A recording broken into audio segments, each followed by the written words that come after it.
Hey, before I get into this video, absolutely you have my permission to re-upload this video, as I'm told Naughty Dog is abusing the YouTube copyright system to remove any videos covering The Last of Us 2 leaks.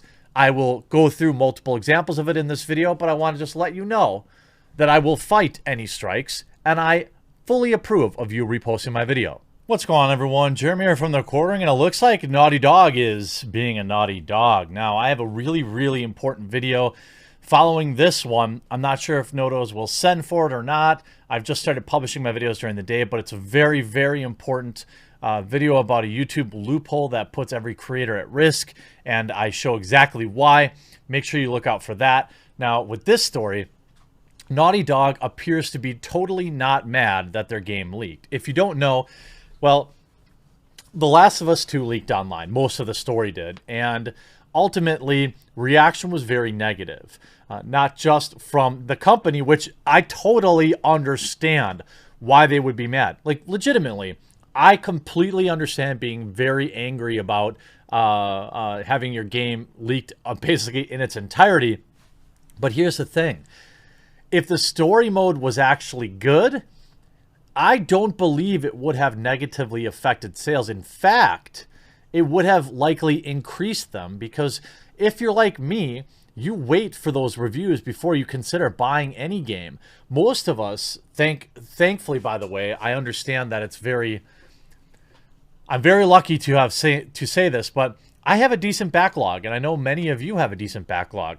I don't have to buy a game the minute it comes out. Final Fantasy VII, I still haven't even started it yet, and I'm very excited to, even though I know some things have been changed, but nonetheless, it's been out, what, almost a month or a couple weeks now. Still haven't even opened the game. So I could very easily wait for a game a month, 2 months, 3 months before picking it up. Plus, usually get rewarded by picking up a good deal on the game or getting it on sale. Nonetheless, the leaks were leaked. The plot was leaked and people hated it. On one side, you had a lot of the people that were expecting kind of woke culture stuff in it. And then you had the very people that they were pandering to with this woke culture, and they hated it. So essentially, everyone hated it. And then Neil Druckmann has gone on a complete meltdown, and Naughty Dog has started striking down my friends and anyone who are talking about this. So we're going to see what happens here. Here's Jeremy from Geeks and Gamers. I'm not doing anything until I talk to my lawyer about this morning. I showed no images. I gave no specifics about The Last of Us Part 2, yet my stream was taken down, and I was issued a copyright strike on a clean channel. Take people that you think might be able to highlight the story, and you can see this video is no longer available due to a copyright claim by a third party. This is exactly why I invest so much money into our website to be rebuilt. I'm tired of walking on eggshells on YouTube. I'm pushing my team to get everything done ASAP. Thanks for the motivation, Naughty Dog. And people are taking me in, so you know I'm very happy to cover this and help out. And Geeks and Gamers does a good job here on YouTube.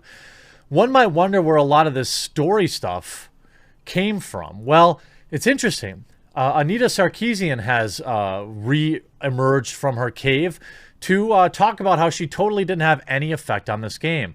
You can see Lyle here saying, why could anyone possibly think Sarkeesian had an influence on Neil Druckmann's work?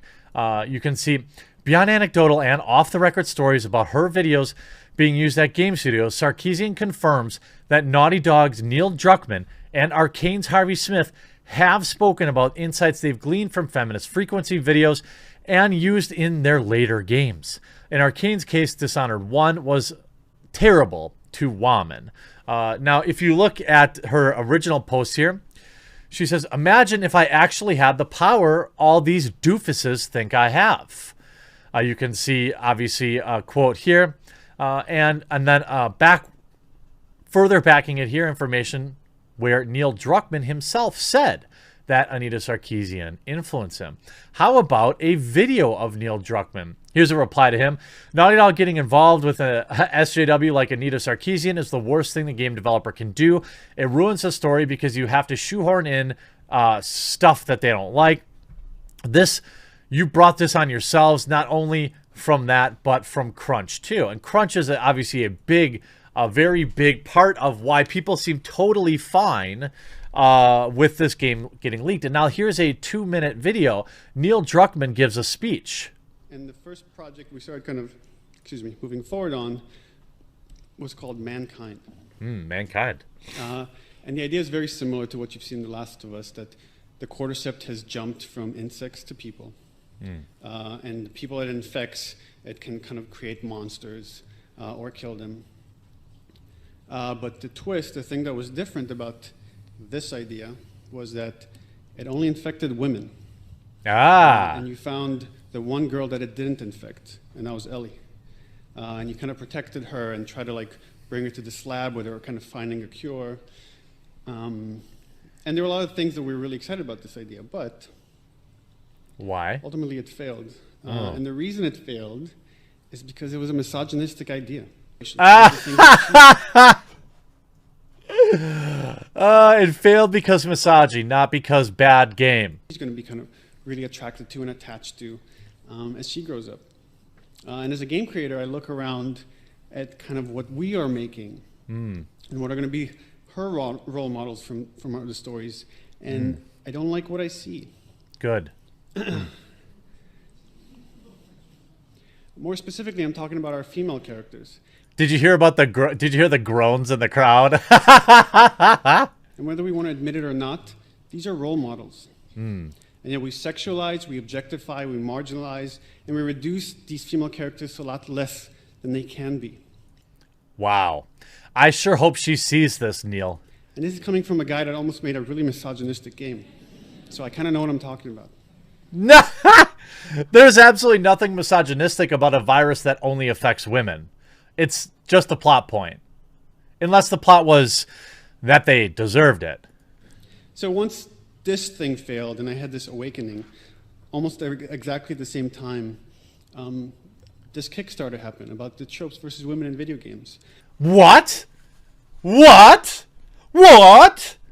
I thought Anita couldn't possibly have influenced The Last of Us. And while you might argue with the way it delivers its message or whether every point is exact, you can't argue with just the pattern that you see in the industry. So I was really intrigued by this. The videos for the video games hadn't come out yet, but I watched the rest of Anita's videos, and I realized it's not just a problem in games, it's actually throughout entertainment. Yes, that's correct.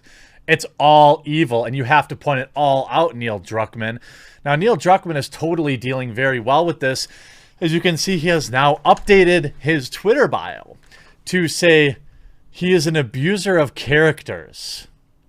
Now, this is because of all of the pushback that he's gotten for, as many have said, destroying characters.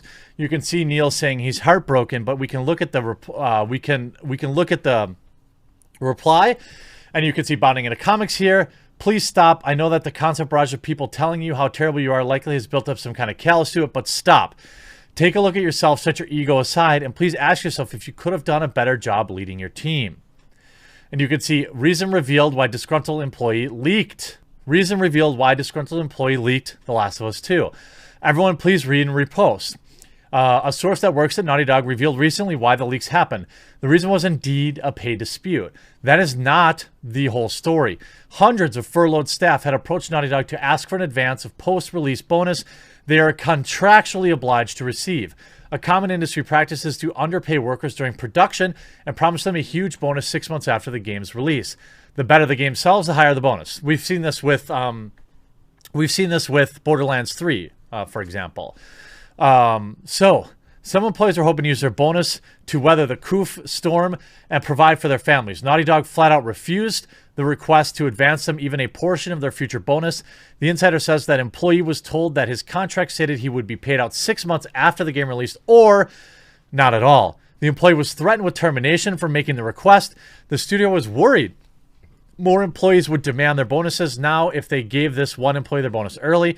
To add insult to injury, senior staff, including Neil Druckmann, asked for and received their bonuses early. If that's true, wow. The leaks were a way forcing the studio to release the game sooner than later. The leaker is risking their career and financial ruin so that fellow abused workers can get their piece of the pie a lot sooner. Wow. Wow. But that didn't stop angry Neil Druckmann from taking to his Instagram and posting this, using a Kurt Cobain quote, of course, because he's just like Kurt Cobain.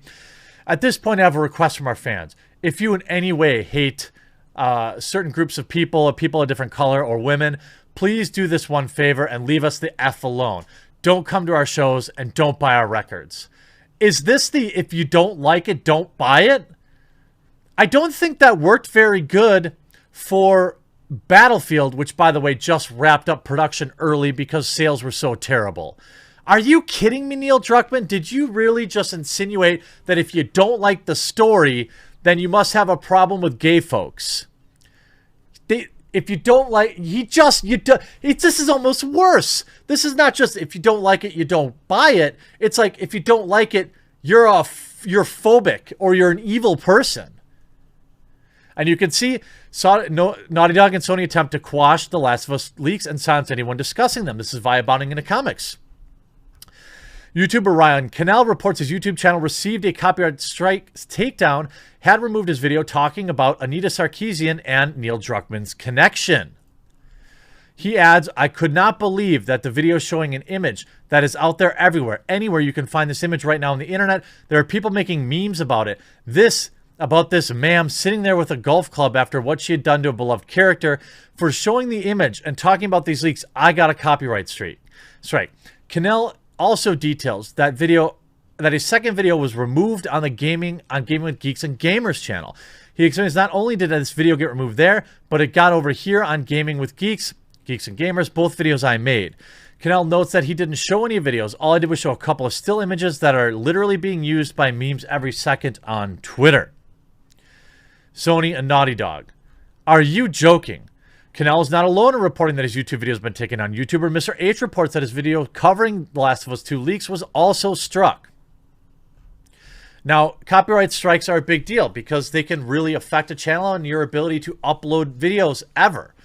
You have an option. You can counter that strike, or you can delete the video. Now, if you counter that strike and they counter back and they hold up their strike, you can't upload for a week. It's ridiculous.